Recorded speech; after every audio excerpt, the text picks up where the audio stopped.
You ask Tiger to solve. This deals with linear equations with one unknown. The final result is x equals 2. Let's solve it step by step. Simplify the expression. Expand the parentheses. Simplify the arithmetic. Group all constants on the right side of the equation. Subtract 12 from both sides.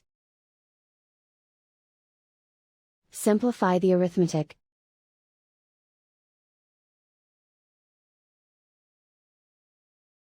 Isolate the x. Divide both sides by 3.